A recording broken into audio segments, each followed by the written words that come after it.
নমস্কার বন্ধুরা, test best রেসিপিতে সবাইকে স্বাগত। আগামীকাল মহাশিবরাত্রি, আর আমার আজকের রেসিপি শিবরাত্রি স্পেশাল সাবুর পোলাও। একদম ঝরঝরে পারফেক্ট সাবুর পোলাও কিভাবে তৈরি করবেন সমস্ত টিপস সহ আজকে সেই রেসিপিটাই বানিয়ে দেখাবো। সাবুর পোলাও বানাতে গেলে অনেকেরই সাবুর পোলাওটা ঝরঝরে হয় না, একটু আটো আটো হয়ে যায়, আবার ঠিকঠাক কিন্তু সাবুর পোলাওয়ে স্বাদও আসে না। কি করে সমস্ত কিছু পারফেক্টভাবে বানিয়ে নিতে পারবেন চলুন দেখে নেওয়া যাক আমার আজকের এই পর্বে। সাবুর পোলাও বানানোর জন্য সবার প্রথমে আমি এখানে নিয়ে নিচ্ছি বড় দানার সাবু। একটু ভালো মানের সাবু নেওয়ার চেষ্টা করবেন। দেখুন এখানে নিয়ে নিয়েছি বড় দানার সাবু। এবার এই সাবুটাকে আমাদের খুব ভালো করে ধুয়ে নিতে হবে। তার জন্য সাবুর মধ্যে দিয়ে দিচ্ছি জল। এবার এই সাবুটাকে কম করে দুবার খুব ভালো করে ধুয়ে নেব। সাবু ভালো করে ধুয়ে নিলে তাহলে কিন্তু সাবুগুলো যখন ভিজবে আর আমরা পোলাও বানাবো, পোলাওটা বেশ ঝরঝরে হবে। সাবুটাকে আমি দুবার ভালো করে ধুয়ে এখানে ফিরে এসেছি। এবার সাবুটাকে ভেজাবো। সাবু ভেজানোর জন্য কিন্তু সাবুর মধ্যে এক্সট্রা কোনো রকম বাড়তি জল দেওয়ার প্রয়োজন পড়ে না। দেখুন আমি কিভাবে জলটা দিচ্ছি। যতটা সাবু নিয়েছি ঠিক তার ওপর অবধি কিন্তু জলটাকে দিয়েছি। ঠিক এইভাবে জলটাকে দিয়ে সাবু ভেজাবেন। দেখবেন সাবু যখন ভিজে যাবে এক্সট্রা জল কিন্তু থাকবে না, আর জল ফেলার কিন্তু প্রয়োজনও পড়বে না। এবার একটা ঢাকা দিয়ে সাবুটাকে ভিজতে দেব। পোলাও বানানোর জন্য আমি জল গরম বসিয়ে দিয়েছি।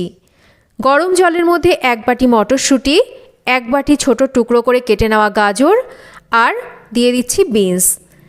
সামান্য লবণ দিয়ে সবজিগুলোকে একটু হালকা করে ভাপিয়ে নেব।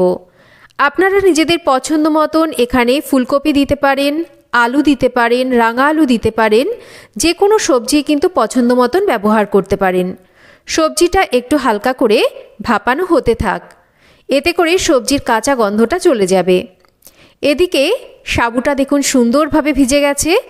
কম করে 2 ঘন্টা কিন্তু লাগবে সাবুটাকে ভালো করে ভিজতে। দেখুন এক্সট্রা জলও নেই। এইভাবে একটু চাপ দিলে দেখবেন সাবুটা কিন্তু সুন্দরভাবে নরম হবে, কিন্তু পুরোপুরি কিন্তু গলে যাবে না।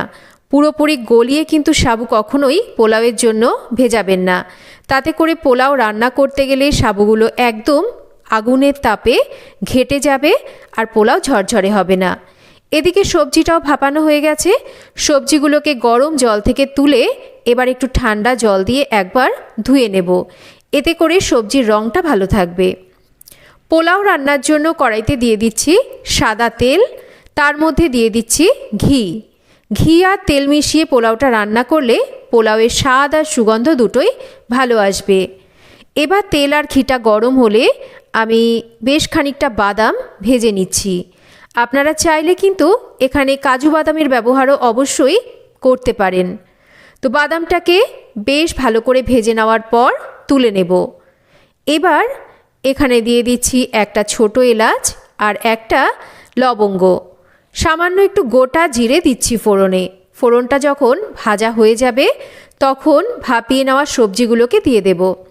সবজিগুলোকে এবার 2-3 মিনিট একটু এরকম হালকা করে ভেজে নেব।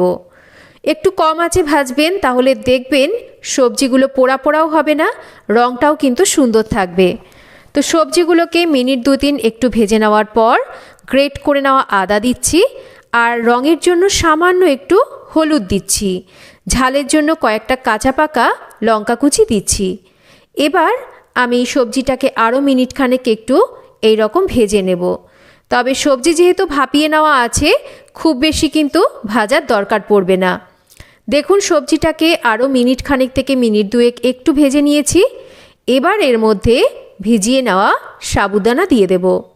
একই সাথে স্বাদ মতন লবণ দেব, স্বাদ মতন মিষ্টি দেব, আর এখানে দিয়ে দেব আমি একটু গোলমরিচের গুঁড়ো। এতে করে স্বাদটাও বাড়বে, আর এই পোলাওটা খেতেও কিন্তু বেশ একটু ঝাল ঝাল হবে। এবার সমস্ত কিছুকে ভালো করে মিডিয়াম ফ্লেমে রেখে নাড়াচাড়া করে আমাদের মিশিয়ে নিতে হবে।